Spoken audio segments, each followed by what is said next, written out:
Okay, good morning everyone, welcome. My name's Katie Conlon. I work for the Center for Leadership and Organizational Change. Today, hopefully you are here because you're interested in doing something this year, now that the new survey results have come out for Thriving Workplace, to get on board, either build on the work you've done last year or start fresh this year with new work, and do what you can to help whatever group you work with thrive more, or figure out what makes the most sense for them at work. You're also probably here because either you're a supervisor or you have some sort of leadership role within your group or team, and hopefully that you're interested in learning a method for having a conversation with that group. So that's the goal of today's session, is that I'll be taking you through over the next hour a hopefully really simple process, step by step, that you can use in leading your group or team through a conversation about the survey results and about creating a simple action plan and action step that you can take as a group moving forward.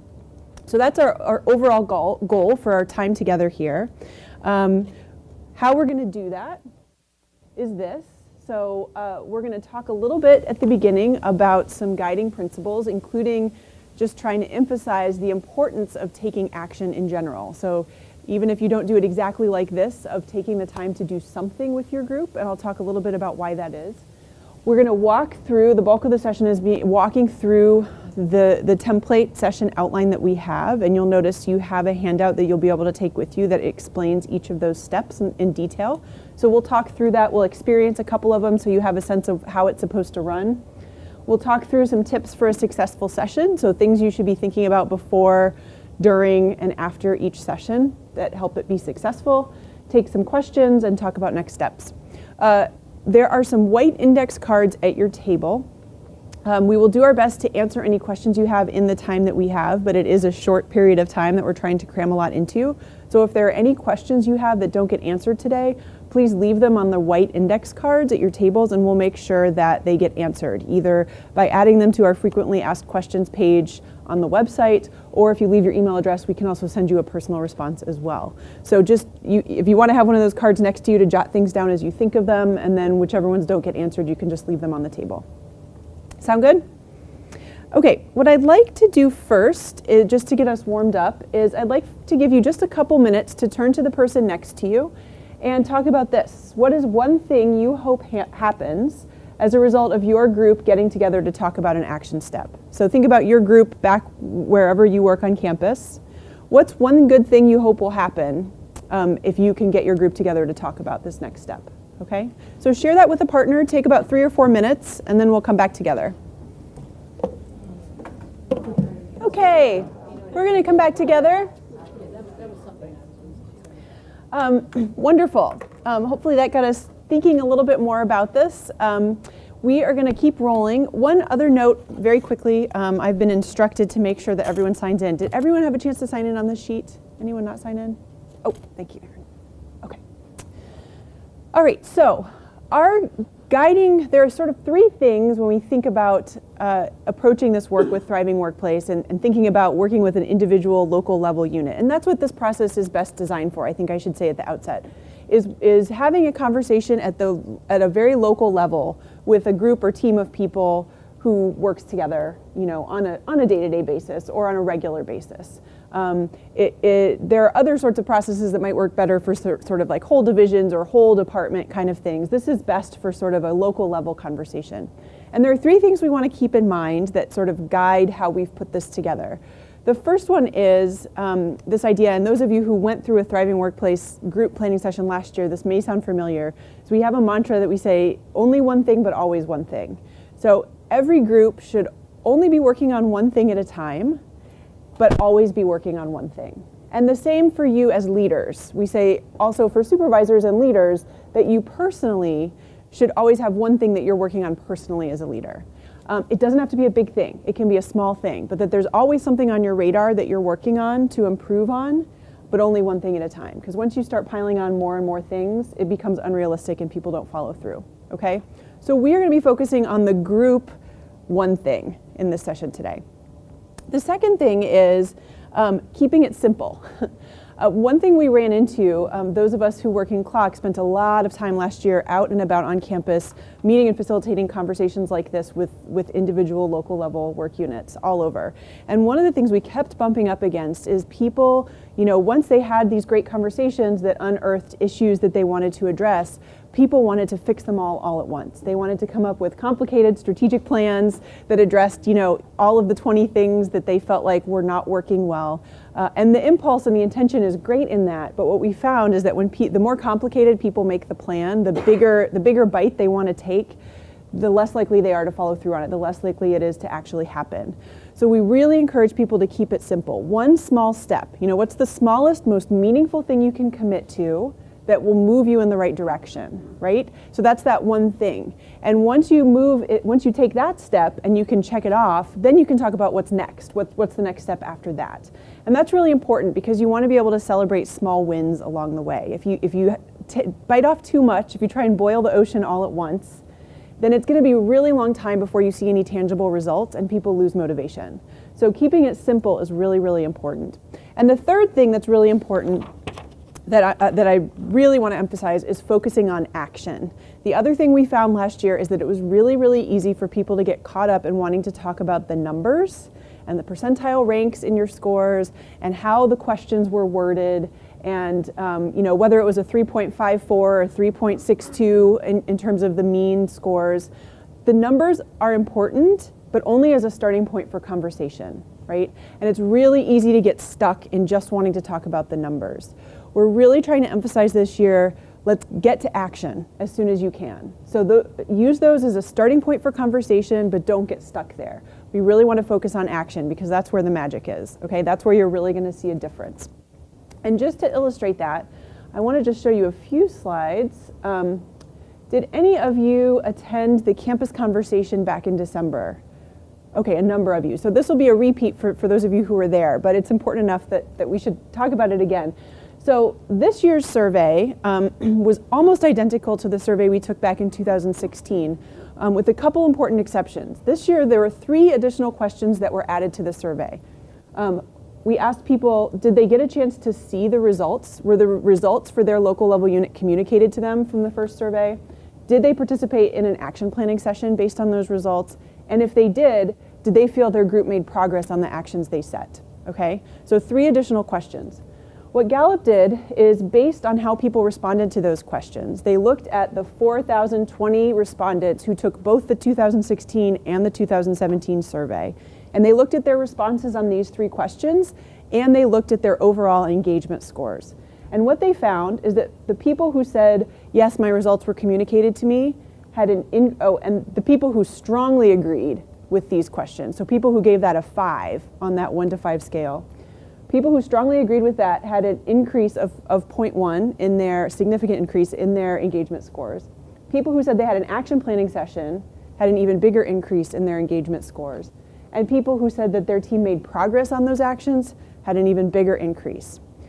So the folks who answered anything other than strongly agree, so who gave that question a 1, 2, 3, or 4, actually not only did they didn't just stay the same, their scores went down. So people who said anything other than strongly agree to these questions,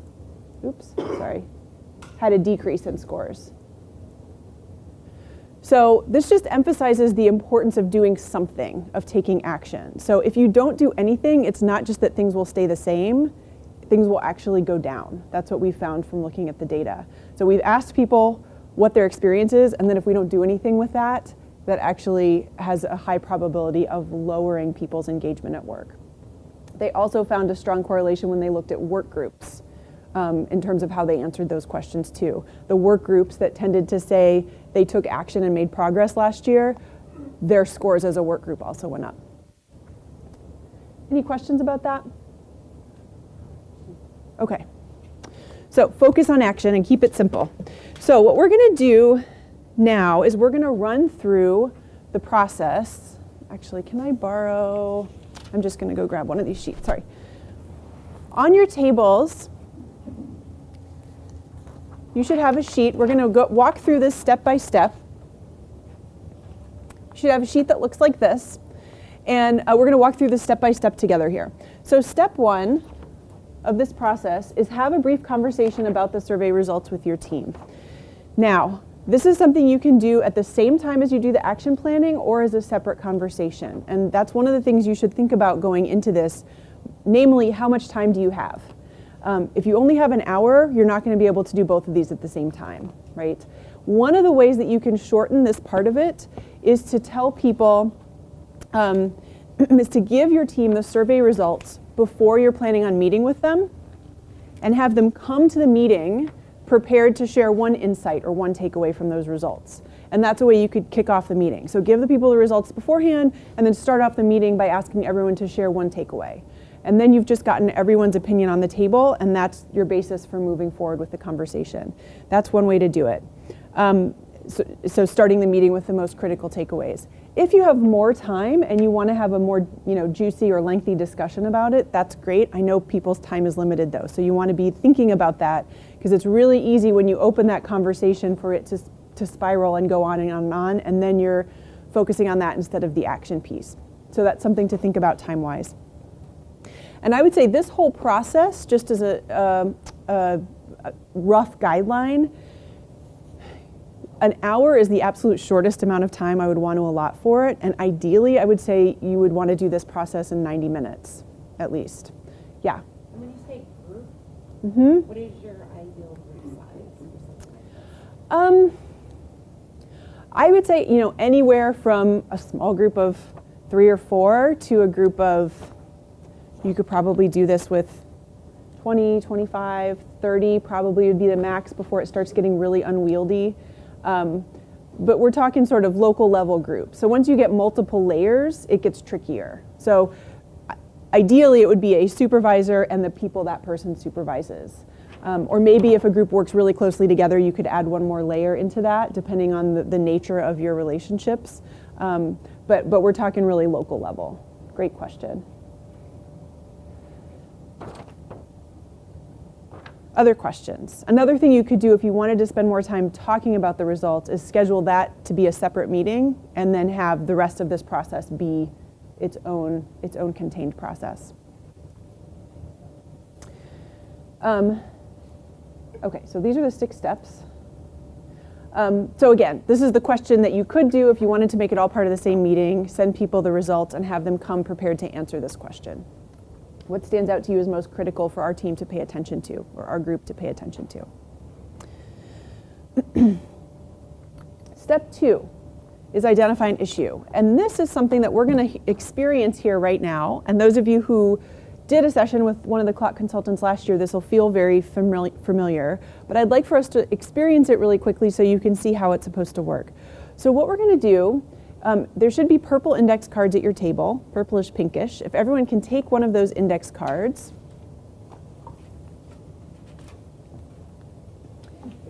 And what I'm going to do is I'm going to give you 1 minute individually. Let me just set my timer here. To brainstorm and write down on that index card as many ideas as you can think of that answer this question. And this is the question that we've adapted just for our purposes here right now today. So this is you personally. What issues might prevent you in this room here today? Issues might prevent you from hosting a successful action planning conversation with your team or group? Okay? Write down as many ideas as you can think of in the next minute that answer this question. Okay, and stop. What I'd like for you to do next, also individually, is look back over at the things that you listed and circle your best idea. And by best, you can interpret that as the one that you think is the most important or is the most frustrating right now, or you think, the one that if you could get rid of it would have the biggest impact, however you want to define best. But circle what you think is your best idea out of the things you just listed. And now what we're going to do is I'm going to give you just a couple of minutes at your tables, and we're going to go through a small process here. So each person at your table is going to share your best idea. You're just going to read it off for everyone. And then as a group, after everyone has shared their best idea, you're going to vote on one that you want to sort of put forward, okay, that you think is most important. And I know this is a little funny right now because you all are from different work groups, but this is just go with me here as part of the experience. So each person at the table is going to share their best idea, and then as a table you're going to choose one. Okay? So take 3 minutes to do that. Okay, so this is step 2. Now we have ended up, and this was just a process to illustrate a really quick process for getting a lot of ideas on the table and allowing everyone to participate. So you may want to give obviously a little bit more time than we just did now for this process, but it's just to illustrate how that would roll. And it's a great way to get everyone's voice in there and get a lot of things on the table quickly. If you have a group that is more than, I would say, 5 people, you would want to break them up into smaller groups. I think the ideal small group size is somewhere between 3 and 6. Once you get more than 6 people in a group, it's hard to have a functional discussion in a short period of time. If you have a team that's less than 6 people, you could just have this conversation as one big group. If you have a larger group, you would do what we've done now and split people up into smaller groups and have each group come up with their issue. Okay? Questions so far? Now this is, yeah, go ahead. Maybe I'm jumping ahead, but I'm kind of thinking how we can divide staff. I mean, is it a good idea to divide staff into their functional areas or to kind of mix them up? Great question. Small groups? Great question. It really depends. It really depends.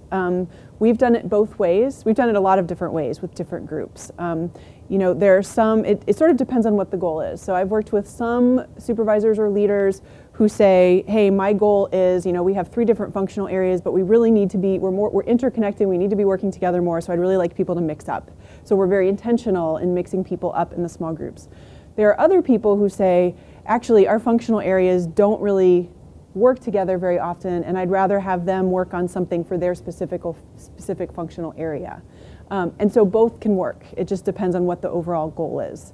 And what that might look like is if each of these tables were a different functional area, you could then have the freedom for each table to end up within 3 separate action steps for each specific functional area. Or you could choose to mix up everyone. We'd come out with 3 different ideas, and then we'd vote as a large group about which one we want to tackle first. So different paths to the same sort of goal, just depending on what the specific needs of the group are. Good question. Matt, you had your hand up. No, okay. So this is the question we used for our purposes here today, but when you do this with your team, you would probably want to ask something more like this. So the prompt you would be giving when you do this, and I think this is on your handout, what issues are preventing our team from achieving its goals? And that's what they would be brainstorming on their index cards. Okay? Yeah. Yeah, so something we ran into last year was they started thinking about broader issues that really were out of our control, and they focused on those. And so it was trying to hard wrangle them back to what can we control and what can we tackle. Yeah. Guidance on that part of Yeah, great point.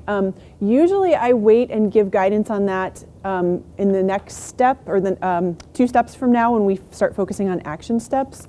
But you could put some parameters around that here.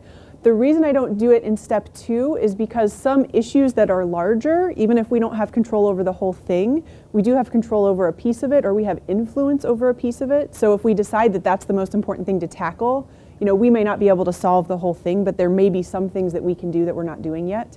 And so that's why I don't put any parameters around this question in particular, although you could choose to if you anticipate that being a huge issue. What I'll usually do is put that caveat on when we get in a couple steps, when we get to brainstorming action steps. I say, think of things that are within your control related to the larger issue that you've decided is important. Yeah, great question. Okay, so each group has identified one issue, and what we're going to do now is link it back to these engagement items on the survey. We always want to start with the issue, because this isn't going to be sustainable or successful unless it's focused on something that matters to your team, right? We don't want to just start with the survey items. We want to start with something that matters to your team and then link them back, okay? So these are the 12 items that should be somewhat familiar to you that we've taken now twice on the survey. And what we're doing this year is encouraging people to be focused on not only just all 12 engagement items, but on these specific 4 items that we've found, that Gallup has found through analysis to be particular drivers of inclusiveness. So Q7, Q8, Q3, and Q5, and you have a handout on your table that has boxes around those 4, are the items that have been found to have an impact on not just engagement, but also inclusiveness. And so It's sort of like giving it a little bit of extra oomph. When we focus on those, we impact both things. We impact engagement and we impact inclusiveness in a positive way. So what we're going to do now in step 3 is give each table a couple minutes to talk again. Based on the issue you've identified as a table, pick a Q12 item that you think is most relevant to that issue. And we encourage people to, you can pick 1 or 2 Q12 items, and we encourage you that at least one of them be one of these four boxed items if possible. Okay? So I'm going to give you 2 minutes at your tables to choose 1 or 2 Q12 items that you feel are most relevant to the issue that you picked. Okay? 1, 2, 3, go.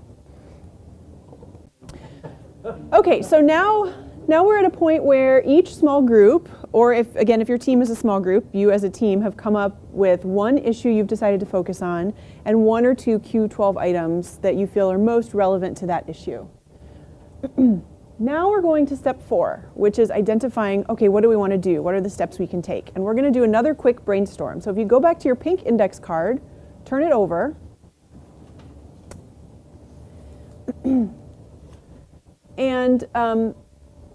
And we're going to do another 1 minute long brainstorm. Write down as many ideas as you can think of ways that you think your team could tackle the issue and the Q12 items you identified. So what are things you think you could actually do? What are possible action steps your team could take that would address this issue and these Q12 items? Okay, as many as you can think of in 60 seconds. 1, 2, 3, go. And this first part is individual. Each person is doing this individually. And now, again, individually, we're going to go through a similar process. You're going to look at what you just wrote down, and you're going to circle your best idea. And best in this context would be, which one do you think would have the biggest impact? Which one do you feel the most energy around? Which one, do you feel like would make the most sense for where your team is right now? Which one is your best idea? And circle that.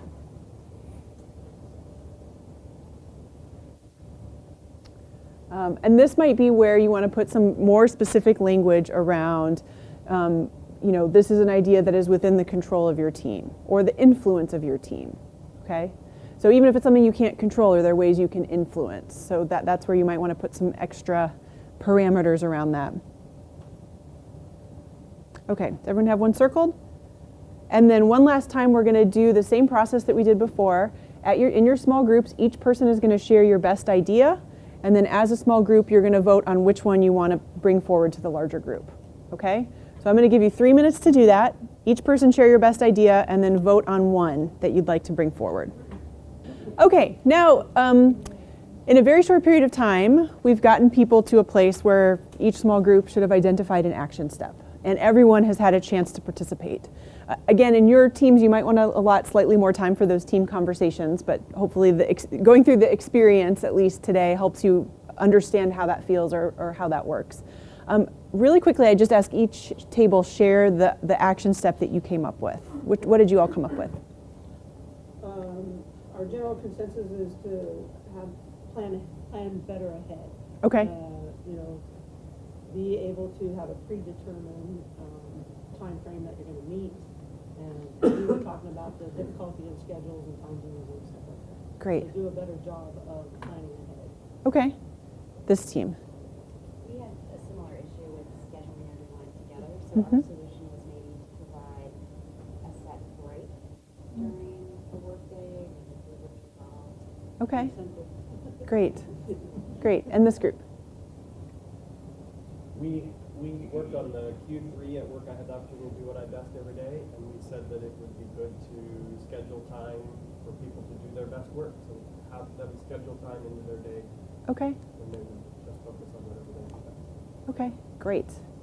So what we would do now in a situation where if all 12 of you were a team and we wanted to end up with one action for the whole team, is that we'd have each of the 3 groups present what your issue is, what your Q12 items are, and what your action step is, propose it to the large group, and then you would vote on which one you want to do first. And it could be that the group decides they want to do all 3. I'd highly, remember going back to the idea of keep it simple, I would highly encourage you you can do all 3, but not do them all at the same time, would be my advice. So vote on which one you want to do first, which makes the most sense to tackle first.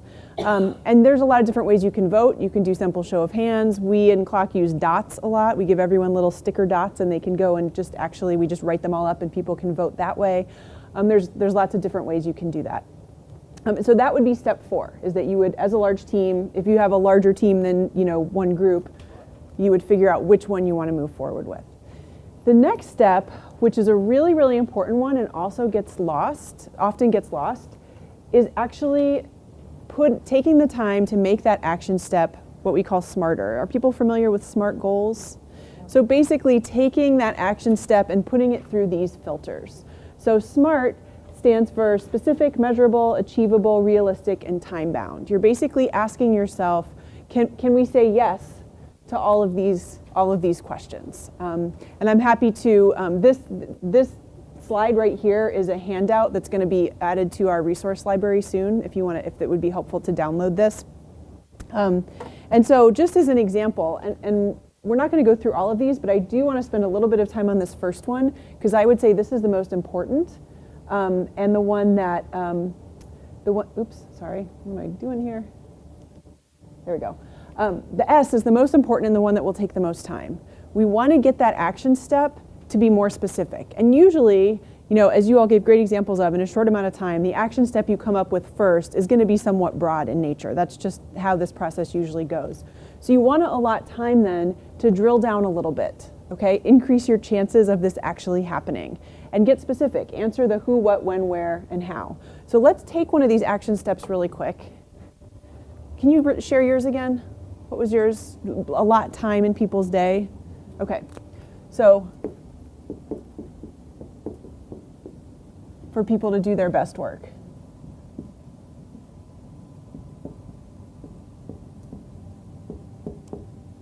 So let's go down really quick and flesh that out a little bit. Who are we talking about? Each person on the team. Okay. Each person. What? Anything else that you would say that's more specific about this? What that would look like? Action schedule, so like blocked off. Okay. Block time. And when would that happen? On a recurring basis. Okay. So on a recurring basis and We would have to decide, can we let them do it every day? Is it once a Yeah. week? Is it once a month? So let's say daily. okay, daily.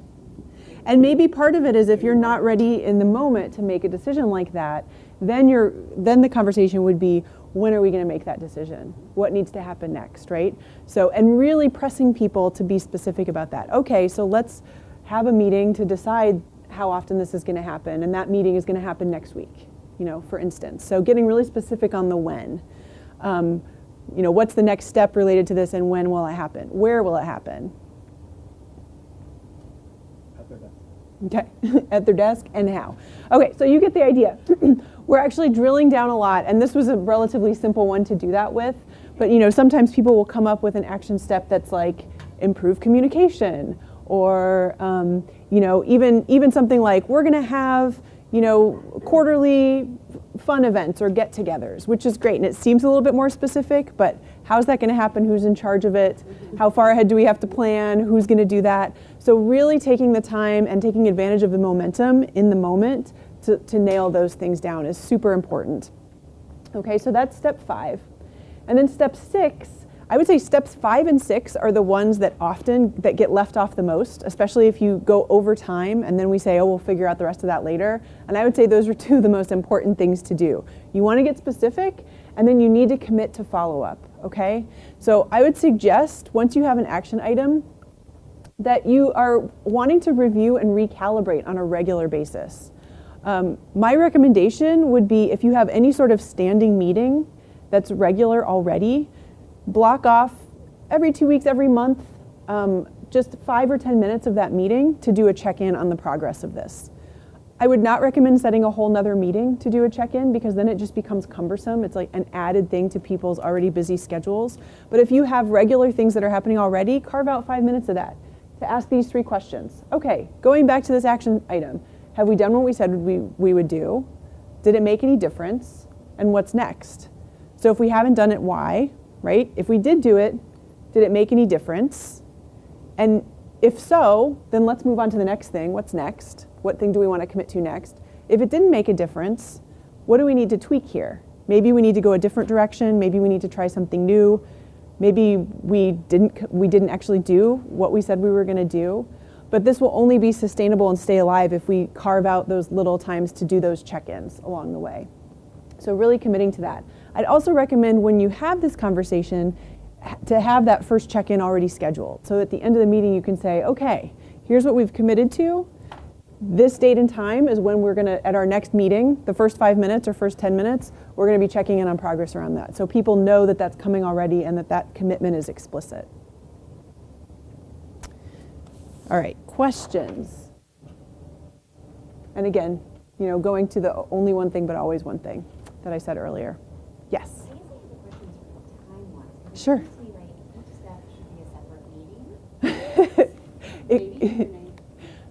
It seems like some of the earlier steps especially are big chunks of time. So thinking like a meeting a month, which is going to be hard in some cases, like a meeting every other month, so we have one action item for the year. Maybe?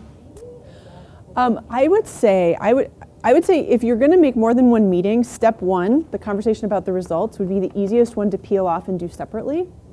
The rest of them, if you can schedule at least an hour, preferably 90 minutes, you can't, and you're really conscious about time, you can ideally get through the rest of these. And the brainstorming, the way we did it with the index cards, is designed in such a way that it doesn't have to take up so much time. And in fact, I would probably advise against stretching it out so long and over such a long period of time, because you're going to lose momentum that way. It's much better to sort of get people in the room, get people on the same page and focused, and then you can sort of use that energy and that momentum to get to a good place. So I would say do this, you know, in either one meeting or two meetings, with the first meeting being the discussion and then the second meeting being the action planning part. That would be my recommendation. But we'd also be, any of us in CLOC would be happy to sort of talk through and bounce ideas off of you. If you're thinking of, you know, how can I fit this into my schedule? Here's what I'm thinking. We're happy to talk that through with you too if you want to reach out to us. Yeah. I would think any strategy around addressing popular ideas that may pop up that you know are never going to happen. Let's say my office says, oh, we all want to work from home 1 day a week. In the nature of my office, that's never going to happen. So rather than shoot them down and say, no, or I mean, how do you handle that and navigate that? Yeah, so yes, this is good. Yeah, you don't want to in the moment shoot anything down and say, well, that'll never happen, we can't do that. Because there's no quicker way to just squash any energy or momentum that happens. So I think that with that piece, preempting that by making the sandbox really clear, here's the sandbox we're playing in, and particularly when we go back to step 4 and we're doing the action step brainstorming, to set some parameters around, you know, what do we have influence over as our team? You know, I've had some instances where teams have chosen something that's not within their control, but that they care enough about that their action step is to sort of gather information and then propose something to the powers that be above them, and that creating that proposal has been their action step. So people could choose to do that, but I'd say the most important thing is sort of setting those parameters on the front end, so you're not in a position of having to shoot people down in the moment. So I don't know if that helps, but the other thing that I would recommend is if ideas come up that are sort of unrelated or don't fit within this framework, what I've encouraged some people to do is have a parking lot, which is, you know, just put a piece of flip chart paper on the wall or have a section of the dry erase board, depending on your space, that says parking lot on the top. And if something comes up that's sort of tangential to this or doesn't fit into this framework, you know, let's say working from home, for instance, that's something that's really important to this team and is worth discussion. As things stand now, you know that it's not going to happen, but maybe that's something that's important enough that you would want to talk to your supervisor about it sometime down the road, or things like that. Just a place to capture those ideas so people are feeling heard, even if it's not something you can address through this process, and you would just literally park it on that piece of paper. That's worked really well for us. The only caution I would give you is don't do a parking lot unless you're going to do something with those ideas afterwards, if you're going to take them somewhere or revisit them at a later point. Because you don't want to just have people throw stuff up there and then it's never heard from again. Yeah. Other questions so far? Okay. So step 6, commit to follow-up. Tips for a successful session. I'm not going to read through these one by one, but if you flip your outline over to the other side, we've sort of arranged this by 4 categories. So before the session, a couple of things to keep in mind. Again, making sure people have had a chance to see the results before the session, and just being really mindful of the room setup. And I just want to say a special note about this. We found that, this is a conversation that for a lot of groups is not a normal way of interacting as a group. And so one way to help people get in a space where they can interact in a different way is to literally be in a different space. If there's a conference room where you always have meetings, is there a different space that you could use for this conversation? That can help people sort of get out of their normal way of thinking or get outside of their box. If there's not a separate space available to you, is there a way you can arrange your normal room a little bit differently, or encourage people to sit in places that are different from the places they normally sit?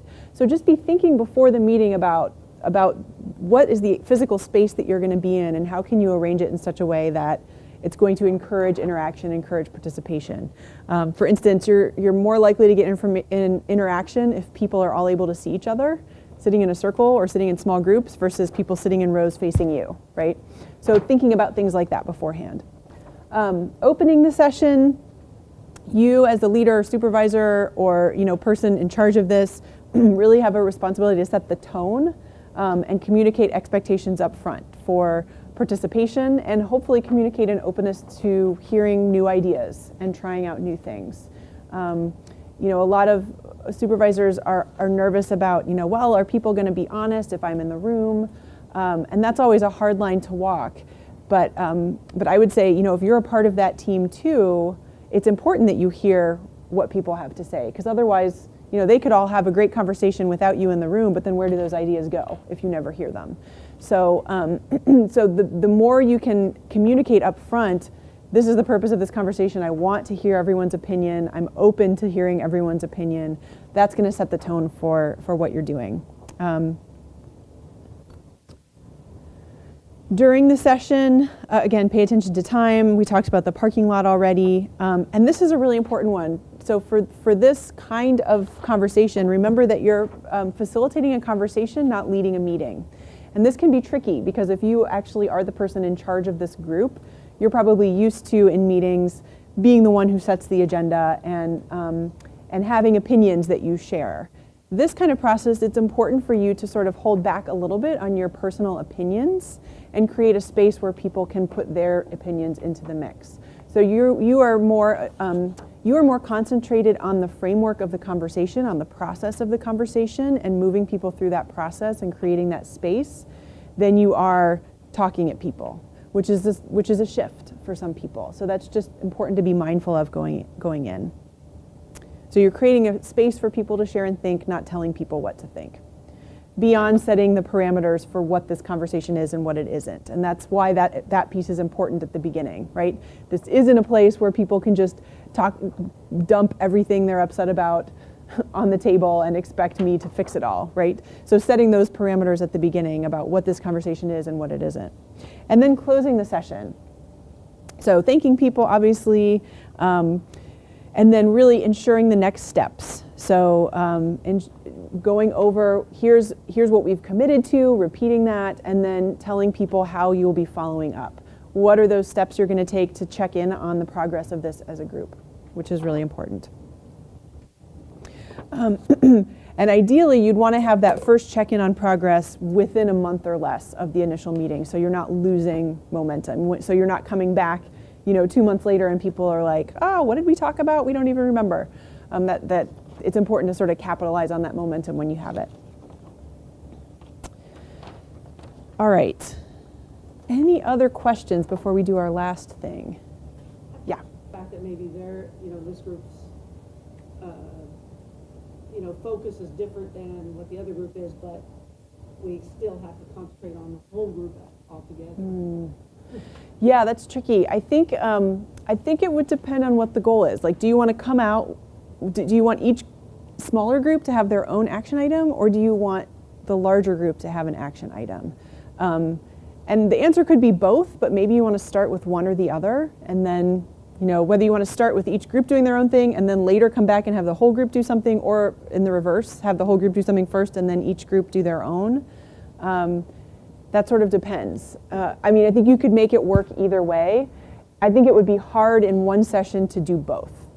I think you should either have each small group come up with one or the large group come up with one. I think it would be hard to try and do both. That would get really tricky. I'm happy to talk more about your specific situation. That would be fine.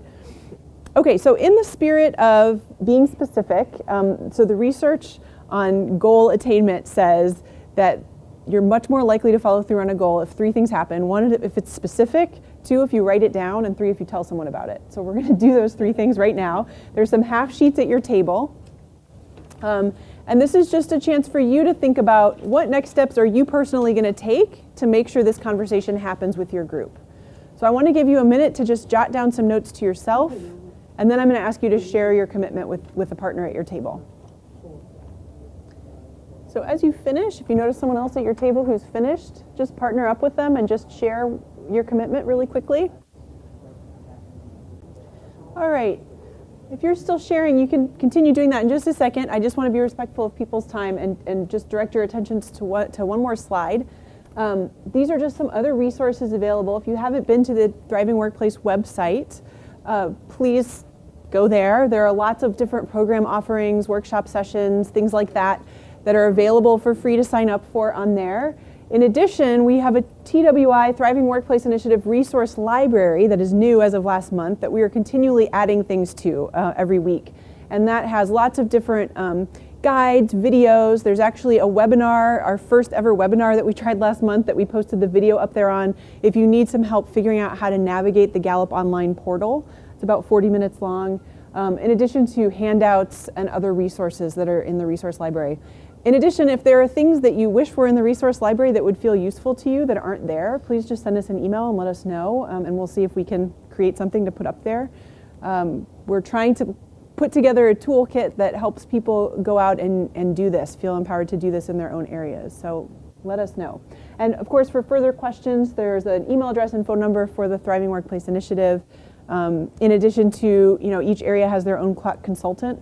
So if you're not sure who your specific consultant is, you can send a general email to the Thriving Workplace email address and you'll be forwarded to the person who's assigned to your area. Okay? So I'll hang around if anyone has questions. Feel free to also leave questions on those white index cards and we'll make sure they get answered. Thank you all so much for being here today. Thank you. Have a great rest of your day. Go out and find somewhere warm to be.